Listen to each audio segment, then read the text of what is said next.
We are live. Are y'all ready? Oh, yeah. Are you sure? I think so. No. Stage fright. All right. Everybody, welcome to the Screen Addicts podcast. Like always, I am one of your hosts, Chris. I am free Viegas. I am Steven Maverick Sosa. I am Jeremy, the bug killer. Be something. Indeed, You you are. damn right. You do look kind of like John Goodman in Arachnophobia, but I don't think that's what you're going for. No. What's your shirt say? The only good bug is a dead bug. And for all you plebes out there that don't know what that's from, it's from Starship Troopers, one of the most underrated science fiction films of all time. Oh, yeah. 100%. All right, fellas. Well, tonight is our episode before 4th of July, so we will be talking patriotic characters. Last year we did, I think, our patriotic movies, but we're narrowing it down to patriotic characters this year. So stay tuned with us on till we get to the main topic, and we'll be talking about those. But before that, like we always do, we're going to be talking about what we've been watching. So, I mean, unless there's anything else you fellas want to talk about before we do. No, I mean, business as usual. All right, let's do it. Jeremy, what have you been watching, man? Okay, I haven't watched much this week, but I've watched a couple new things. I started out with the David Coep written and directed, starring Kevin Bacon. You Should Have Left, and David Coep should have left that movie right in the trash can because... No, it's terrible. It's boring. It's not a ghost story. It's not scary like it should be, but he tries to play it off like Stir of Echoes 2, and nowhere close. So, as I was disgusted from that, I came across Joseph Gordon-Levitt's new movie, 7500. Now, it's on Amazon Prime, so anybody should be able to find it. And this is actually a really good movie. For a movie that takes place, I would say, 98% of the time in the cockpit of a plane, pretty good. He plays the co-pilot, and the plane tries to be hijacked, and he has to go through different things by not opening the door or opening the door. And for a 90-minute movie, it's not bad. Pretty kind of good. like Phone Booth in the Air, huh? Exactly. There you go. Phone Booth in the Air. And then I got the Shout Factory Blu-ray of Maximum Overdrive. Oh, baby. Tell me more. The transfer looks great. That's all I can say for that. Were there a lot of special features on there or anything? It's loaded. Yeah. Did Emilio Estevez come back for interviews or anything? I think he's on the commentary. Oh, that's awesome. Yeah, there's all kinds of stuff on there. If you can find the Shout Factory Blu-ray of that, I'd say get it. And then last night, I was just going through that free app I have on my Blu-ray player that plays free movies, and they added The Firm to it. So I was like, I haven't watched The Firm in a long time. That's a good Tom Cruise movie. And Tommy C. Yeah. Nice little Sidney Pollack movie. I love that movie. Yeah. That's really all I got. I think Chris muted himself. There we go. I was There you trying to do some other things. My fault. I was looking up at you and I said, he's talking to us. Why can't we hear? Oh, he muted himself. I muted myself. Oh, cool. Classic Zoom meeting faux pas. Anyway, Jeremy actually watched some stuff this week, actually. Sounds good, man. As I watched a couple things as well, I finally was able to get HBO Max on my TV. Yeah, me too, man. So, it's a whole new world. Yes, man. So I've been watching Friends, of course. And then also, man, I dove into their DC section to see what they have. And I came across one that I haven't seen in a while. And I only remembered that I saw it when I watched the end of the movie. I was like, oh shit, I've actually seen this before. But I watched The Losers. And then I was looking back on it and I was like, dude, Chris Evans was in the DC universe before he was in the Marvel universe. Although he looked like a 90s douchebag, but he had that bleached hair with the long sideburns. Yes. And you know, in that movie, he plays it funny because he plays it more like Johnny Storm in X-Men, which is another reason why I was like, oh, I don't want him to be Captain America, but I mean, I liked that movie. It was a good movie. It had the Columbus guy from Stomp the Yard. Yeah. And then who was the bad guy? Who was the bad guy? I don't want to talk about it. Idris Elba, man. He wasn't. He was a bad guy, not the bad guy. Yeah, Jason Patrick was the bad guy. That's right. I think I just spoiled something. Yeah, my bad, Steven. Jeez. But I mean, it was a good movie, man. It wasn't horrible. So if you have HBO Max and you're digging through that DC catalog that they have, watch The Losers. Pretty good one. Zoe Saldana is all right in it when she has that big ass rocket launcher at the end and it's all slow mo. It's pretty cool. And I mean, there's another actress who has crossed over in DC and Marvel as well as being Gamora. Yeah, that's pretty cool. And Jeffrey D. Morgan, he was the comedian in Watchmen. You know, that's pretty cool how they double dip. And Idris Elba too. He was Heimdall in Thor. Like, my God, I think that whole cast went on to do other stuff. See, Jeremy, Marvel just taking everything from DC. Just saying. All of our toys. That's right. And then I watched Bloodshot. Which, Jeremy, did you said you didn't like it too much, huh? Oh, no. I didn't think it was bad, man. I thought it was good, too. I enjoyed it. I enjoyed it a lot. Even, like, okay, so there's kind of a plot twist about 10 minutes or 5 minutes into the movie. I didn't see it coming. I was like, oh, wow, that's interesting, which made it for a whole different type of movie for me. Like, now I'm interested on how all this shit plays out. So I definitely was more intrigued into it when that happened. But it wasn't as bad as you said it was. Dang.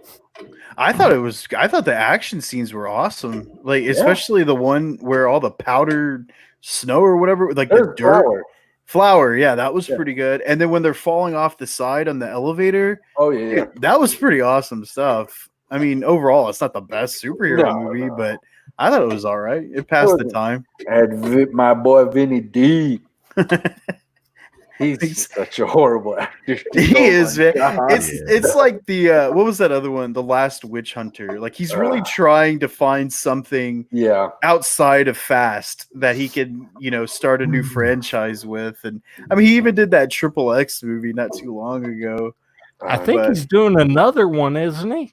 Another Triple X? Yeah. That wouldn't surprise me. He needs to do one where him and Ice Cube are together and be like 6X. They might as well. X to the 6th power. Yeah. Well, Samuel Jackson has to show up in that too because he's in all of them. He's like the Q or the M of Triple X, you know.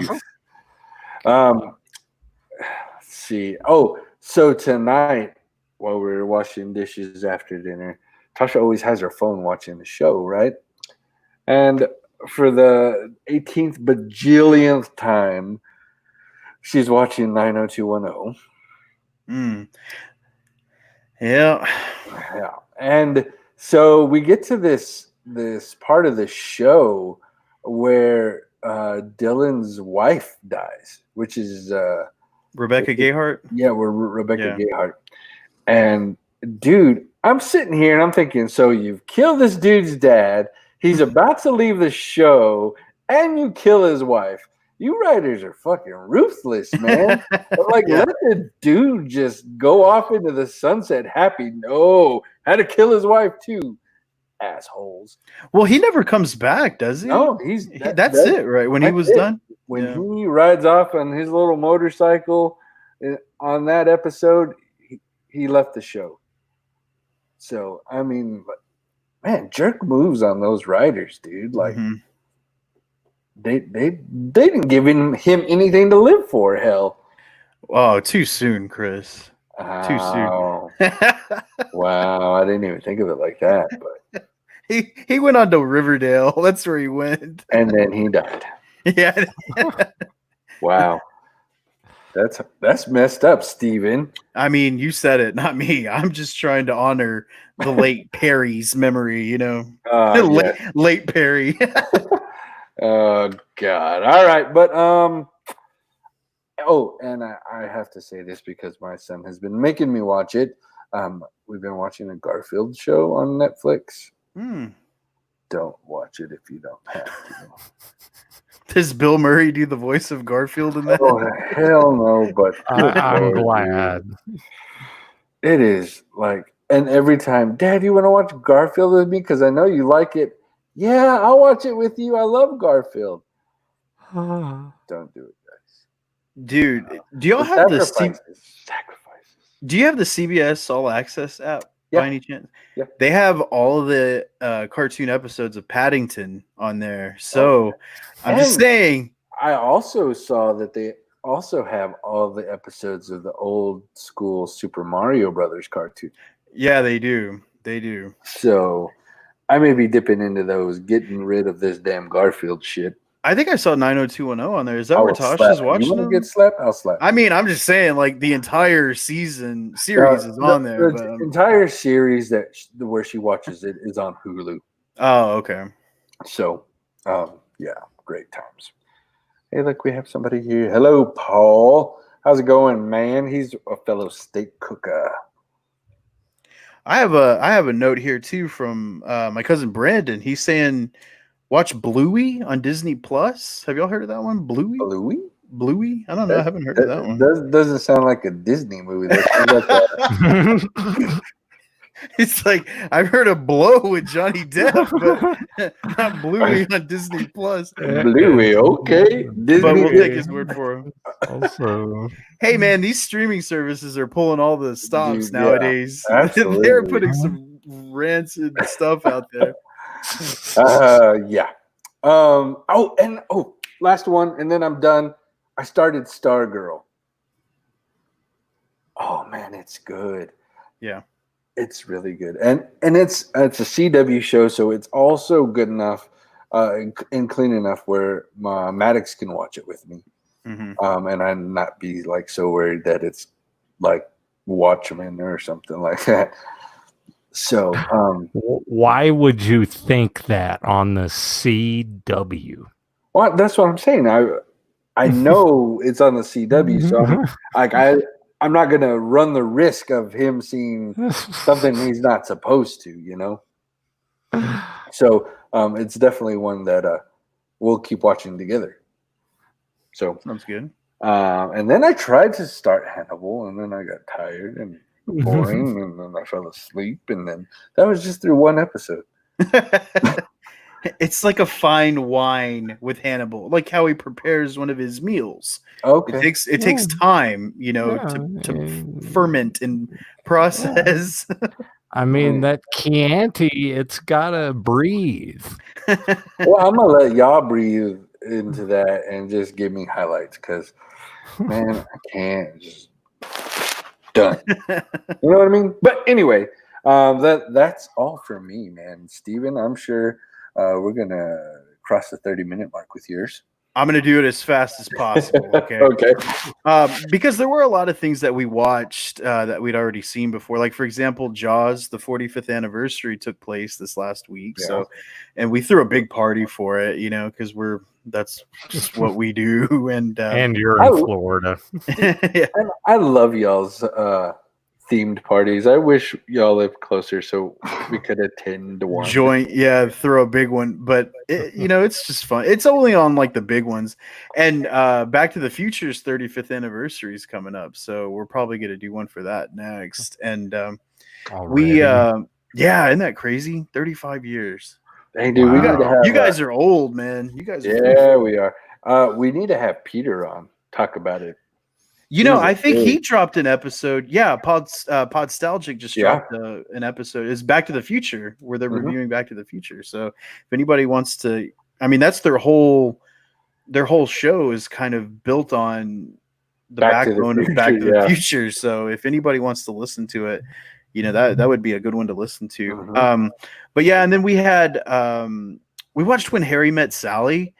We went on this Billy Crystal kick again, and he I remembered watching that when I was in high school, and it was fine, but you can't really understand the complexities of relationships, with middle-aged people until you become middle-aged, or closer to that anyway. And but it was good. It was good. Connor hadn't seen all of the Karate Kid movies, so I felt like a complete failure of a father. You failed as a Screen Addict's dad, bro. Right. Madison did. I took care of one, so I got a 50-50 chance on it, That works. But so we watched all those, and we started Cobra Kai because I was like, well, son, the journey's not over. It's just beginning. And we have an interesting headline about that we'll talk about. But and of course, Connor also finished Friday Night Lights. So that was the 8th time I had watched the series, and between him, Sonia, and Madison, all three of them loved it. So I'm batting 1,000 on Friday Night Lights. So people just need to watch it. How many seasons is it again? There's only 5, and the last 3. That's when Universal was doing that deal with DirecTV. So there's only like 12 episodes per season, so it's those are normal seasons, right? The first few are ridiculous. The first one was like 22 and the second one's like 15 because of the writer's strike, but they go by so quick. I watched a movie called Antiviral, and David Cronenberg, his son Brandon Cronenberg, wrote and directed it too. And he's trying to push the weird envelope very much like his father does, and he's like, well, I'm David Cronenberg's son, so I have to figure out a way to top my dad in the weird, gross department. But it was interesting. Watched a Liam Neeson movie, The Commuter, and for the first hour of that movie, I was kind of bored to death. But like me and Hannibal. Yeah, exactly. But it ends a little bit better than it begins. But overall, I wouldn't put it at the top of anybody's list. And I watched a movie with Natalie Portman called Vox Lux, where she plays this like Lady Gaga-esque pop star, and Jude Law is her manager, and it kind of shows her, and it's a really serious drama. And there's like a school shooting scene at the beginning of the movie that was so off-putting and so just like so scary. And it was a really serious movie, and she sustained an injury because of it as a young girl, and so she kind of grows up with this, but overall it was really good. And then I don't know. Oh, speaking of Billy Crystal, we watched Father's Day. Do y'all remember Father's Day with Robin Williams? Oh man, it's been a while. It's been a while. I don't know, man. It just didn't. I remembered watching it, not liking it too much when I saw it, which is surprising considering you have Robin Williams and Billy Crystal. But I don't know. Sonya loves it, but I didn't think it hold up too well. But Doom Patrol season 2 just started, so I got back into that. Oh, it started. I didn't know it started yet. Yeah, and they're all on HBO Max now, so you can watch all of them on there. See, Jeremy, that is one I cannot let my son watch. Yeah, that's hard R-rated stuff.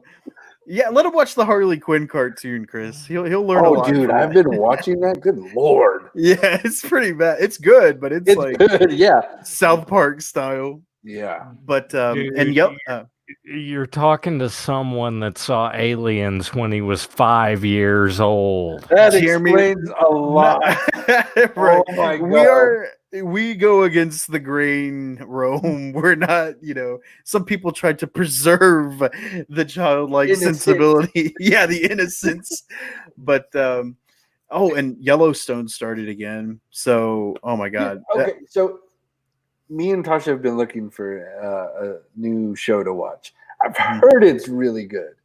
Yeah, I mean, you should go for it. Yes, there's only 2 seasons, 10 episodes each season, and they just started season 3. So there's only like 2 episodes in the can right now. It is the best show on cable right now. It's the highest rated show on cable right now, and yeah, it's so good. And I'm gonna end on this one. I watched Money Heist. I started Money Heist on Netflix, and it's a Spanish television series that the whole first season is like 12, 13 episodes, and it takes place at the Royal Mint in Spain. They're trying to rob the Royal Mint, these group of burglars or whatever. And that's the whole season, is them during the hostage. And I thought, my God, that's going to get boring. But no, every single episode is so good. And it takes a perspective of each of the crew and like their backstory and why they're robbing. And I don't know, man. It's really good so far. But surprisingly, that's all I got. I did say I got a note here from, again, Brandon. He says, who knows where I can stream some old school Looney Tunes? Doesn't HBO Max have Looney Tunes? HBO Max has Looney Tunes. Yeah. Check HBO Max because HBO Max is getting a lot of the WB stuff. They're Warner Brother owned. Yeah. So yeah. Check HBO Max. They have like a whole catalog of Looney Tunes on there. So that's where you can find that. Either that or YouTube. I'm sure you can bring up old episodes. Oh, of course. Yeah. You can always find everything's anything on YouTube. But Bluey is on YouTube. Bluey, yeah, I'm gonna look that up. I've never even heard of that. I mean, he said he's not gonna lead us astray. So. Right? Yeah. So as long as we know, Hey guys, real quick, if you're watching the live stream, if you watch the live stream and comment on our live stream through our actual Screen Addicts our Screen Addicts page, not the Screen Addicts Fanatics group. The Screen Addicts page, we'll be able to see it and post the comment live with us, and so we can see it and we can answer any questions you have. So we'd love you joining wherever you're watching, whether it's YouTube or our Screen Addicts Fanatics group. But if you join us the live stream on our actual page, we will be able to see all comments, which is cool because we can post them up like this. See? Bing. And we know who you are. So, anyway, quick PSA. We move to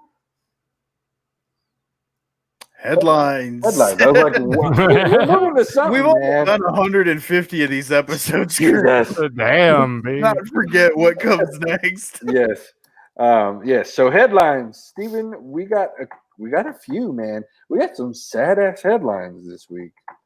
Yeah, man. I'm gonna go ahead and start with the Rest in Peace Memoriam tour here. Apparently, within the last time we recorded, we lost Ian Holm, who's known for playing Ash in Alien, and of course Bilbo Baggins in the Lord of the Rings series, and of course, for you, Chris, you know him as the as the priest in The Fifth Element, your favorite film of all time. Of course. Yeah, Chris. Where's my poster? I need to put Multipass and Multipass. and so we also lost director Joel Schumacher. Speaking of what was the movie we just talked about? We're talking about his Batman movie. Yeah, we were doing Batman Forever, and then I feel like Jeremy might have jinxed him by bringing it up. Jeremy talked shit on him and he died. I mean, how do you feel about yourself, Jeremy? He's the angel of death.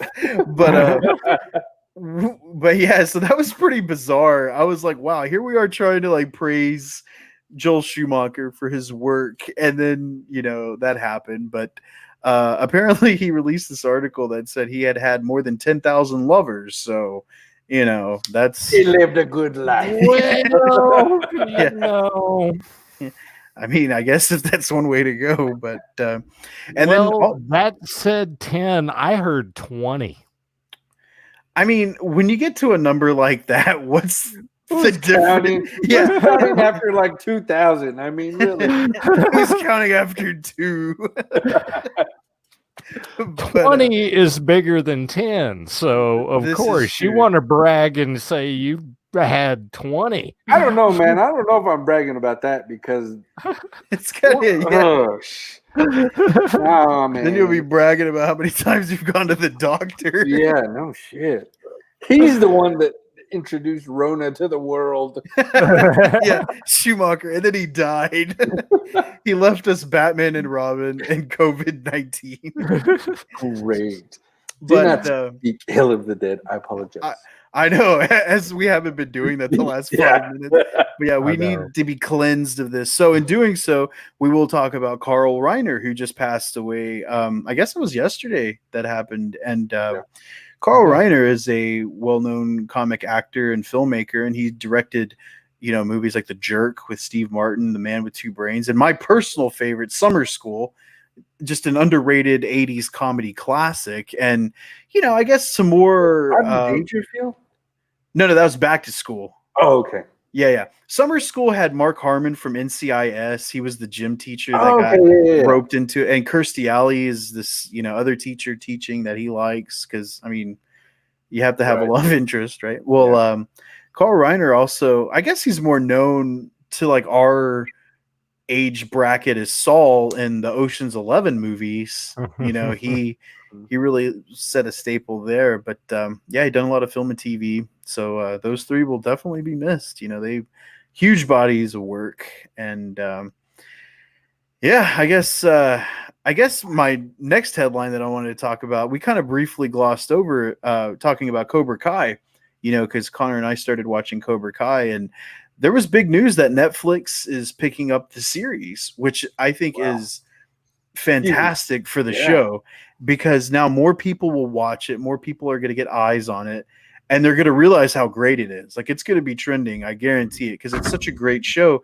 But on YouTube Premium, nobody's watching it, Well, no. Who wants to pay for YouTube Red? I mean, we do. But yeah, and it's just like, now that I have it, I'm thinking, oh, well, at least I'll get to watch Cobra Kai. And then a couple months later, they say that it's on Netflix. So I was like, well, that's great. But in doing so, I think with Netflix dollars, you're going to be able to really round out the whole, Karate Kid package, if you will. Like, there'll be no problems getting Elizabeth Shue. There might not even be a problem getting Hilary Swank. Like, I don't see why she couldn't show Jaden up. Smith. Oh no! God. Mr. Han shows up. Jackie Chan. God, Chris, why do you have to ruin these properties? I mean, damn, dude, really? I didn't do it, man. Yes, you did. You brought it up. I said it's the Kung Fu Kid. It's not the Karate Kid. It's the Kung Fu Kid. I don't know why they changed it. It's so crappy. And what was his big lesson? Take off your jacket. Put it back on. Take off your jacket. Come on. Who's going to learn karate like that? I'm sorry. Chan's teaching it, bitches. You're I'm learning it. That's fair enough. I will give you that. Jackie Chan casting him as like the Miyagi type that's pretty good start. But man, but then it all went downhill from there. Right, like there's just I don't know, and that was supposed to be a big franchise too, because that Karate Kid with him, I mean, that was a massive hit that summer. It was a huge hit. So I'm like, shit. Now we're gonna be seeing like 2 more of these crappy Karate Kid movies with Jaden Smith. Luckily, he was a wacko at an early age and decided he didn't want to do them anymore. Yeah, but luckily, Cobra Kai is gonna be coming back, and it's going to be on Netflix, so it's going to be great. I'm pretty excited. Hey, Jeremy, why don't you leave the next headline? I know you're pretty excited about this one. Oh, the Beavis and Butthead. Yeah, Beavis and yes. Way to go. Way to hit that. Yeah, I know. Beavis and Butthead are coming back. Are you Mike gonna I don't know. I mean, I never really watched the last reboot of Beavis and Butthead, so they did bring it back, didn't they? Like 5 or 6 years after the original one. What I'm scared of with this shit is that you cannot be how you were back in the 90s on TV. Well, what Mike Judge is gonna do. This is where this one's going to take a turn. Okay. He is aging up Beavis and Butthead to modern times, and it's going to be a Gen X versus Gen Z kind of TV series. Well, we're going to see older Beavis and Butthead like doing Twitch videos. Okay. Oh, wow. I mean, that's smart. I think Beavis and Butthead podcast. I'm all in. Yeah. You're going to be hearing a lot of that. Oh my gosh. Yeah, me and Jerry can record a whole Beavis and Butthead episode one day. Yes. But we won't. No. But Mike Judge is so smart. I mean, God, yeah. Everything he's done has been great. Like Silicon Valley, damn, that show's brilliant. That show was so good. And I was wondering, like, I don't know where he was going to go after that, but I guess this is going to be it. And I think that's pretty good. Yeah, and it's moving away from MTV, and it's going to be on Comedy Central. Oh, so they'll have no like filter either. Yeah, they'll be able to free range. TVMA that bad baby up, because it's funny because watching Beavis and Butthead, the 90s version, like it was very restrained, like you could tell, and I think by letting them loose like that, you can really. And Comedy Central told them, no matter how the ratings are on the first season, you're definitely getting a season 2. Okay. Yeah, I'm pretty sure it'll be it. And it's funny you said that, Chris. Like, it's difficult to transcend something that was popular in the 90s to today. But I mean, Cobra Kai is an example of how it can be successful. You can have an old 80s, 90s property. Oh, I'm all for it. And I think, I think it'll work. But my deal is are they going to be restricted on, like, some of the views that they've had in the past? Like, you can't say certain things anymore without getting your ass. Well, I don't think they're gonna care. I think they're gonna go for it. I think it's got. I hope they do. I really do, because that's what Beavis and Butthead was. It's like South Park, like being so uncanny and talking about shit that you're not really supposed to talk about, And since Comedy Central lets Trey and Matt get away with whatever the hell they want with South Park, Mike Judge should have carte blanche and can do whatever the hell he wants to. Which he probably will. And I think the one thing that I think, now that I'm thinking about the show, is like, the music video aspect of it will be completely gone, because I mean, they could do like YouTube reviews. I was about to say, it would be they could review our show, Yes. They'll do Mike Judge will do something to transition from MTV to whatever today is. And all your music videos will are on YouTube, so It probably will be something online based like YouTube. Bevivo and Butthead. Jeez. Hey, Chris, how about you give us that last headline, man? I All know right, you're so- probably dying to talk about that one. Yes. So our last headline tonight. All right, ladies and gents, the man is returning.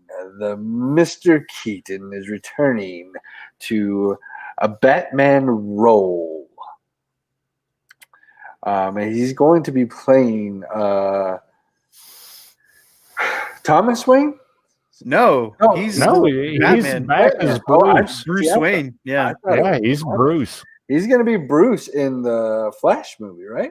Yes, that's the plan, and Flash is going the Flash to be movie if it ever gets made. happen. Yeah, it was supposed to come out 2 years ago.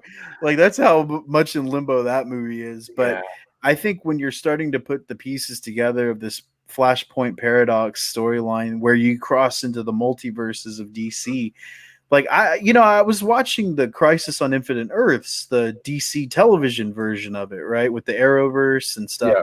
And they brought in a lot of even some cinematic aspects.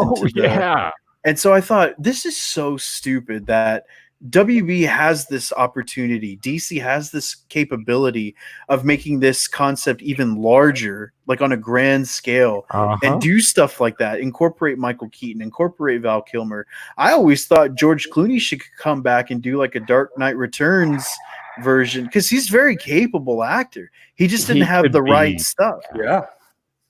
But man, Michael Keaton is probably one of, if not one of the most highly regarded Batmans ever. Like it always comes down to either him or Christian Bale. Yeah. And well, not to me. I always thought, Ben Affleck has my vote by far, but whatever. I'm unpopular opinion, but I agree. I love Ben Affleck. I love his suits. He has the best suits for sure. Like his look of Batman is perfect. Like his visual representation of Batman, Ben Affleck's version. Yeah, it's the best. Sorry, go ahead. Very good. But having Michael Keaton come back, it's probably our generation, us, is the first time that we've seen Batman on a big screen. Is Michael Keaton, right? Absolutely. So to bring him back into a movie role and have him don the cape and cowl again is just going to be amazing. So, and since it's been over 30 years since the original Batman movie, he is now the Dark Knight Returns pretty much grizzled Batman. That's what I'm saying. Or what a lot of people are really clamoring for is a Batman Beyond adaptation. And I read somewhere that might be the case, but they're not going to include Terry McGinnis, which is going to really piss a lot of people off. And instead, they're going to do a Batgirl, like a Barbara Gordon, kind of Batman Beyond type of a deal. But it's going to be with Barbara Gordon rather than Terry McGinnis, which is kind of weird. I wasn't as in love with Batman Beyond as I was the Adventures of Batman and Robin, but I mean, it's pretty revered. I think it's exciting. I think it also, if the more casting news you hear too, like the more you're going to see just Flashpoint want to take off. And that's what they need. They need support for the film to get going. Did you know that Michael Keaton, I don't know if you remember this, but he was a president in First Daughter with Katie Holmes. So he played a very patriotic character. Boy, look at you rolling into the main topic. Yeah, I like it. That's what I do, buddy. So we have reached the point in the evening, ladies and gentlemen, that we're going to be talking on our main topic. And our main topic this evening, if you just joined us, is going to be our top 3 favorite patriotic characters. We have, last year we talked about our favorite patriotic movies in general. So we're kind of breaking it down now into a little bit more. So we're going to be talking patriotic characters. So we'll get right into it. Jeremy, number 3. All right, number 3. And why not start off with somebody that saved the planet from invading aliens? And I'm talking about Captain Stephen Hiller and Independence Day. Welcome Will to Smith. Earth. Welcome to Earth. Boom. Yeah. That's pretty good. And I mean, that movie made Will Smith. That made him. Yeah. I know Bad Boys came out first, Yeah. but the superstar mega blockbuster Will Smith didn't happen until the big transition from the Fresh Prince to the man can hold his own in a huge box office movie was ID4. It's like this is where the summer movie now belongs to him. Right. Yeah. And he was supposed to be at a barbecue, you know? That's all he wanted to do. But then these stupid aliens. Yeah, just like me. Man, I would eat anything you cook at a barbecue, by the way. You damn right. Hey, I'll talk about this later. Anyway, okay, so Jeremy, number 3, Captain Stephen Hiller. There you go. All right, my number 3 is also sort of a military man-ish type of person, but he's got some mad fighting skills, and it is Frank Dukes. Put up your Dukes. Yeah. Jean-Claude Van Damme, Frank Dukes in Bloodsport. Man, he's representing USA in the Kumite. So, man, he held it down for the red, white, and blue. Yeah, he broke all those records too. That's right, he did. And I know I've always read into it as it's a true story based on true fact issues. Yeah, that he conjured up. The Frank Dukes. I mean, if you're trying to sell yourself, you kind of have to, Well, anyway, but that's my number 3, Frank Dukes from the Bloodsport. All right, Stephen. Not to hype up Peter from Podstalgic again, but we actually did an episode of Bloodsport. So yeah, go to listen to that one too. Listen to ours. Yeah. But the Zoe Productions, they had that Will Smith action figure. See that? I didn't know they had action figures. Dude, Independence Day. It was all over the place. They made a whole toy line of that crap. Oh. Hey, and guess what? That is our very first YouTube live comment. Oh, nice. The Zoe. Alonzo. Thanks, dude. My number 3 is actually Michael Keaton in First Daughter. Okay, I'm just kidding.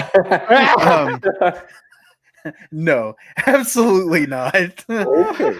But it is a president in a movie, and this particular president is President James Marshall, played by Harrison Ford in Air Force One. And I love that movie. Actually kick ass. Yeah, he can fight. And I love how they even make a note in the movie of saying he knows what to do. He knows how to fight. And man, yeah, because it's Indiana Jones beating the shit out of terrorists on Air Force One. Like, what's better than that? It was so good. Except for the final scene when the plane crashes, because they were in those early days of CGI, so it looked horrendous. Like, you had me. Smallville. Right, like yeah, the WB, it was just so bad. But up until that disastrous moment, like, they had me in that movie. It's so good. I could still watch it. I mean, what's funny is, like, most airplane hijacking movies are always so good. Like Passenger 57, Con Air, hey, Con Air, like Cameron Poe, he's former Marine, he's pretty. I mean, granted, he's a convict now, but it was what those values that were instilled in him is what made him want to save the day. Yeah. But I guess it's going to be Cameron Poe sharing with President James Marshall for my number 3 pick. Awesome. All right, going on to number 2. I'll start off number 2. Number 2, he's a badass dude, and the older he gets, the more badass he gets. And my number 2 pick is Rambo. Yeah. I mean, and when he turns cowboy, he's even more better. Did you see the last Rambo, Last Blood? Did you watch it yet? I haven't yet, only because of y'all. You're like, oh my God, don't watch it. No, I didn't say that. Jeremy That was was. probably Jeremy. Don't listen to Jeremy, man. Dude, if you want to see 2 action scenes through an entire fucking movie, go right ahead. He's not wrong. There's only like the last 20 minutes of the movie is a big action gore fest, but Yeah, you have to get it. through the whole thing to get to that last And sequence on it's his some part. boring ass shit. Yeah, I guess in that regard, it like tries to mix the sincerity and dramatics of First Blood with like the action concept of First Blood Part 2, if you will. But man, I thought it was fine. I don't think they should be making them anymore. No. But, if they're making them, I'll go watch them. But it's Of course Rambo. you He's an will. I mean, institution. Rambo, like absolutely. He's First Blood. He's an American hero. I mean, come on. He is G.I. Joe. The Rambo movies are the best adaptation of a G.I. Joe movie that you can make. And they made 2 G.I. Joe movies. I know. Rambo's still the best one. Yeah, because G.I. Joe, they casted Channing Tatum. And Sean Wayne, or Marlon Wayans. Yeah. That's the hero here? Come on. But yeah, I go love get Rambo. it. Okay, so what's your favorite Rambo then? Which one's your favorite one? Oh, First Blood. First Blood? Okay. I like First Blood. I got to go with Part 2, man. James Cameron came in there and wrote a badass action movie. I got to go Part 2. It's a great action movie, and I like Part 2. It's just I like Part 1. Fair enough. First Blood. All right, Steven, number 2. What is it? My number 2 movie. I had a movie character. Oh, character. That's what I meant. Sorry. My number 2 character is Maverick Pete Mitchell from Top Gun. Yeah. We've already dropped. I should have worn my Top Gun shirt, but I love that movie. And the only reason I'm picking him is because Maverick was supposed to be out in theaters already, and we would have already seen it. Unfortunately, due to everything going on, they're delaying the hell out of that movie. And I'll be surprised if we see anything until Christmas time. But dude, that makes me mad. But Top Gun, it's such a like Jerry Bruckheimer, the way they filmed that movie, Tony Scott, it's just such a love letter to the military, and it just like showcases like the technological advancements, the power, the swagger. Like, I mean, I feel like dudes, playing beach volleyball without their shirts, that's all good, buddy, because they have that too. And they're all American boys in their rock hard pecs. I mean, it's like looking into a damn mirror every time I watch that part. But Chris, you have sentimentality with that. I was just about to say, right before we hit record, we were talking about the one of the songs in the soundtrack, Berlin's "Take My Breath Away." Is me and my wife's wedding song, first dance wedding song. Happy anniversary, Chris. Well, it's not till January, but I get it. Oh, sorry about that. Yeah. But yeah, I love Top Gun. Of course, Top Gun doesn't work without Tom Cruise as Maverick Mitchell. It just, I mean, the movie's on his shoulders, and there's cool characters in there. Iceman, Goose, he's funny. Rest in peace. And but yeah, that's my number 2 pick. Awesome. All right, Jeremy, what do you got? Number 2, man. All right, number 2, the all-American kid that was raised in Smallville, Kansas, and he's not a boy. He's a Superman. And like reading right off the pages, Jeremy. Yes. Well, okay, so I'm talking to Tasha about our picks, right? And she asked me, she goes, how is Superman an American hero? And I said, you know what? Jeremy will explain it to you. So Jeremy explained it to her. He was raised as an all-American small-town child to grow up as a small town man doing normal middle class things like any normal person would do. And he discovers he is faster than a speeding bullet. If I can interject myself, like he was like chomping at the bit, like, shut up and let me start. But no, Superman. If you look at the pages, like even in the earlier versions, he's the first superhero, like Action Comics 1939, and he's always carrying around an American flag because he's emblematic of the country and what it stood to be. Like Jeremy says, all-American hero and all the values in which it instills. And Superman, I mean, he's even wearing red and blue, like that's his costume. So, and again, he has like the mentality of someone who wants to do good. Just kind of the persona of everything that would make a great American, if you will. And like all-American term, like they even say it, he's the all-American hero, and just stuff like that. And I mean, he's always standing. If you look at his comic covers from the beginning of time, like you'll always see an American flag because it's like, symbolic of that nature, of that spirit. So, I mean, I totally get it. And I'm a big Superman fan. Like I love Superman, but, yeah, sorry, Jeremy.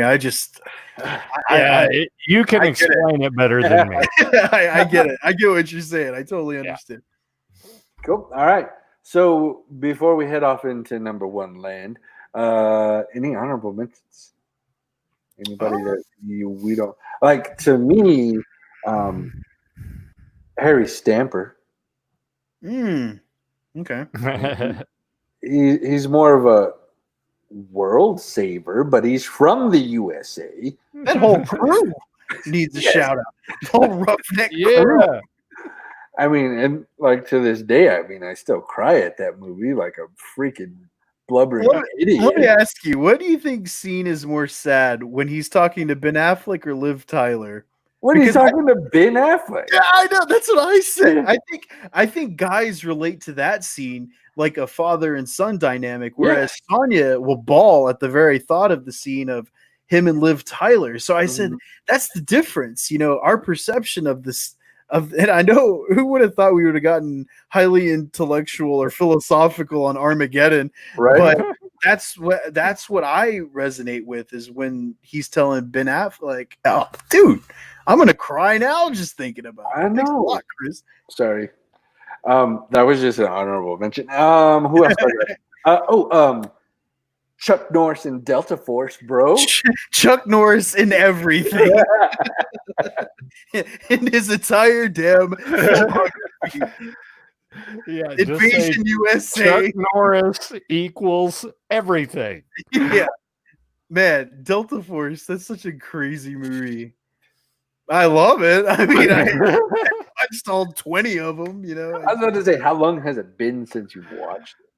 It's been a while. Yeah, you're gonna go watch it now just because we talked. Yeah, or like the American Ninja. It made me think about that. Yeah. But there's just so many characters that those traditional values, like sometimes cranked up to 1,000. And in Chuck Norris's case, it's like Jeremy's looking at his. I know. I'm trying to find something, and I really can't find anything. Throw a dart on one of them, Jeremy. But yeah, I mean, man, I don't know. There's a lot to live. Those were just the two that. But we haven't even discussed any characters in like military films in general. Like you can look at the entire cast of something like Saving Private Ryan. Yeah. You can look at any iconic film character built within a military film, and which I think we've talked about those too, because like we've had military discussions. Glory. Yeah. But Memphis Belle shoot. Jeremy, I got one for you, bud. Team America World Police. There you go. That's the winner right there. It's a whole team. Naked puppets and all. How did you not see that in your little I don't have the Blu-ray of it. Oh man! Well, now I know what to get you for your birthday this year. But yeah, look, here's another Chuck Norris film. Missing in Action. Yeah. Oh yeah. Well, hell, part 2 was when he was a POW. I mean, it gets really into all that stuff with the Missing in Action flicks. But like I said, it's safe to say every Chuck Norris movie ever made. All right, so number ones, man. We're going to be talking about our number one most patriotic character, and Steven, take it away.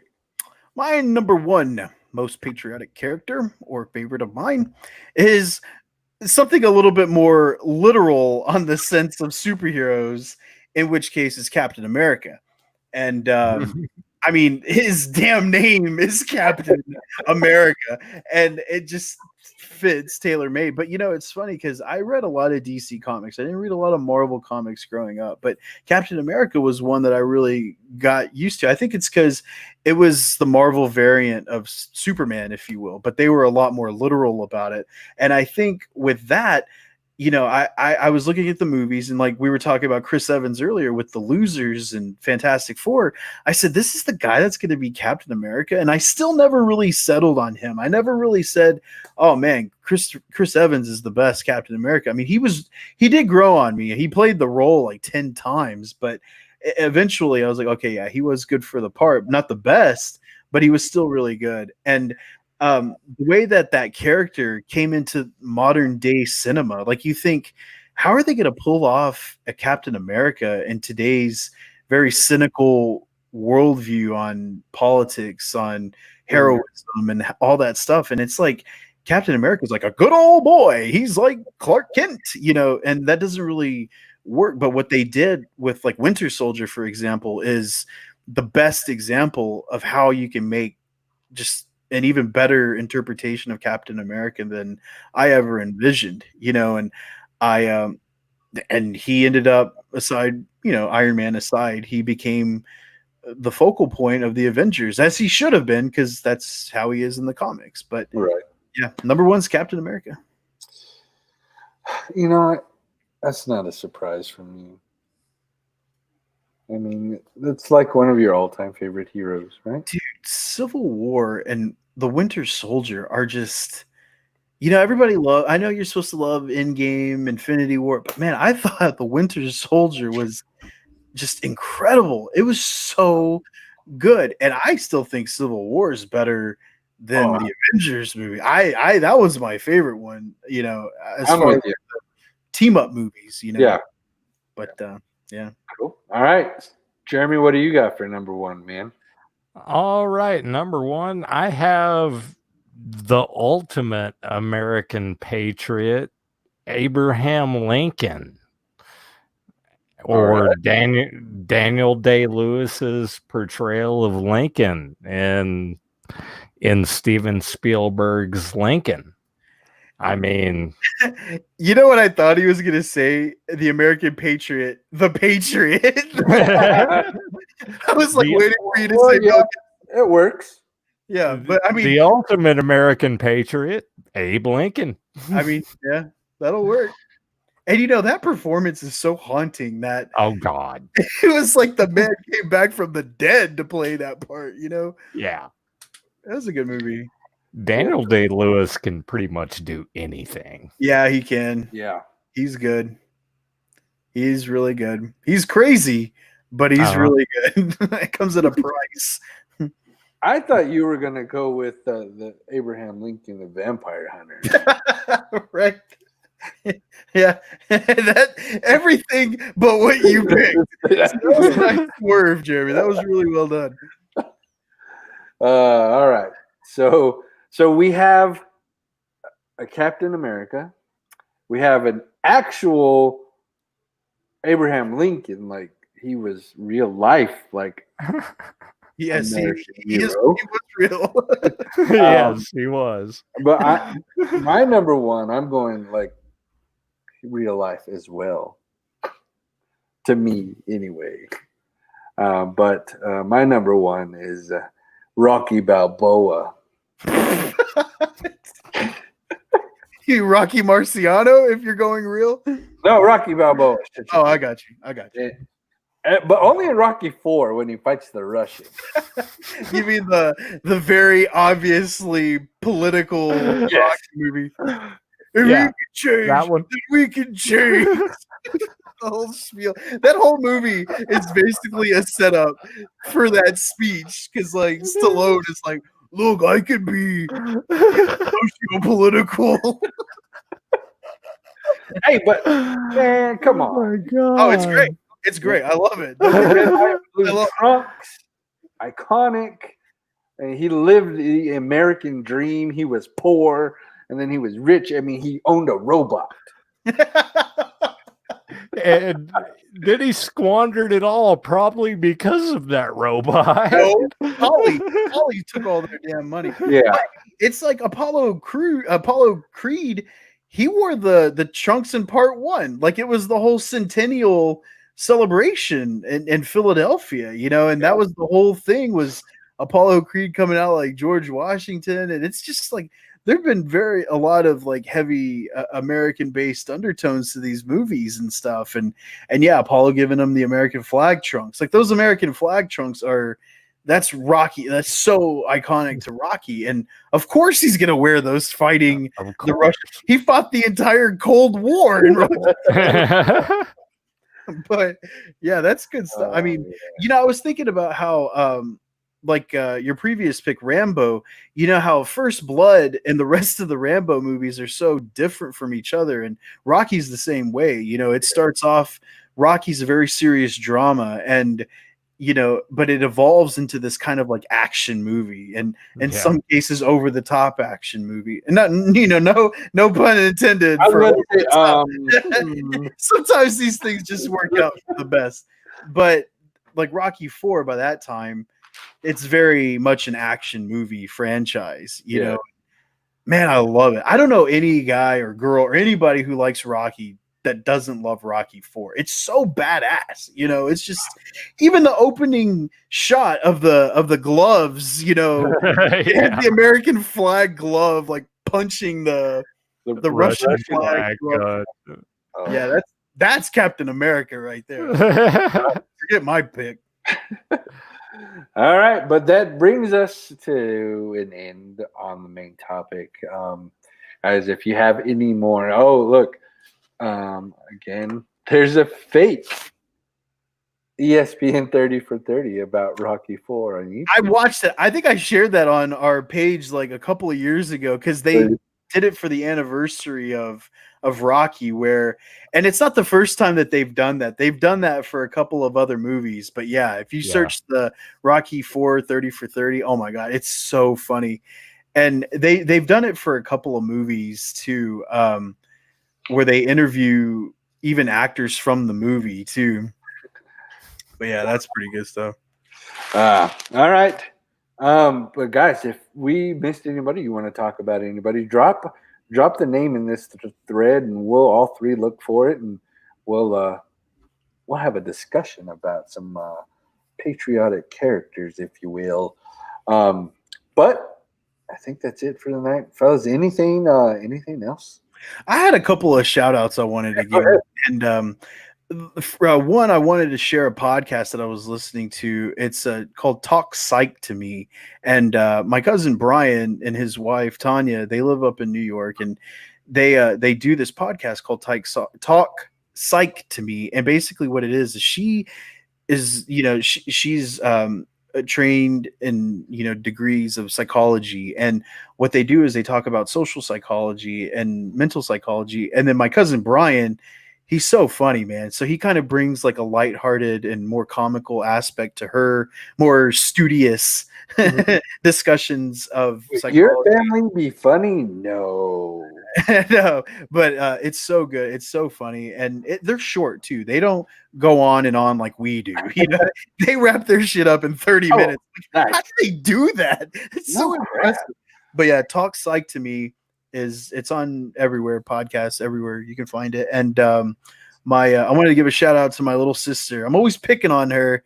And I told her, I was like, you know, one day I'm just going to go ahead and say that I'm going to say something nice. And I do. I love her and my sister Alyssa. just want to give her a shout out. All right. Awesome. Dude, we need to have Talk Psych to Me on the show talking about psychological thriller movies. Or just anything like, well, as long as I can call dibs on Good Will Hunting, I think anything is, anything psychologically speaking, therapy or whatever it may be. Ooh, we could do a deep dive into the Joker movie. Yeah. We can get Tanya to maybe analyze Jeremy. I mean, that could shit. I don't know. It's too dark. You don't know. You don't want to do that. You don't want none of that. Dude, that'd have to be a whole special episode. No. We'll name it Why Is He So Funny? Yeah, you don't want to go in there. No. And yeah, definitely. It'd be awesome to have them on the show. Yeah. Talking just, deeper dives into some movies. Or even like, oh, dude, it'd be cool to get her views on like Split. Oh, yeah, that's not bad. Yeah. I mean, I'm going to warn you, she's going to be a lot smarter than all of us, so we're going to have to. Absolutely. I'll hide myself when she goes. He bail on us. And we're like, well, I don't know words. Words? What are those? Yeah, I'll give him the message. Awesome. And yes, your sister, shout outs. Awesome little dude. She's so the last time I think I seen her, she was like this tall. Yeah. Maybe. But she's 26. Oh damn. Dude, so your sister and I didn't realize your sister and my sister are about the same age. Yeah, they're grown-ups. It's so weird. I know, it's so dumb. Oh, we're so old. Anyway, wrapping it up, guys. Thanks for joining us tonight. Thank you for sticking with us for a little over an hour. We really appreciate it. And wherever you're listening to the show, whether it be Apple Podcast, Google, Stitcher, Google Play, or Stitcher, Spotify, iHeartRadio, Pandora, all the places that you can listen. Go ahead and hit the subscribe button for us, guys. We would much appreciate it. Even if you are watching the live stream on YouTube, go ahead and subscribe to our YouTube channel. We will be doing all of those as well. And since you're already there too, go ahead and leave us a review if you don't mind. It would be greatly appreciated. 5-star reviews just help us get seen a little more out there in the podcast world. And we love being seen and heard all around the world. If you are on the social media platforms, which I mean, if you're not, more power to you because it's hard to stay away. If you're on Instagram or Facebook, just search the Screen Addicts Podcast. You'll be able to find our pages there.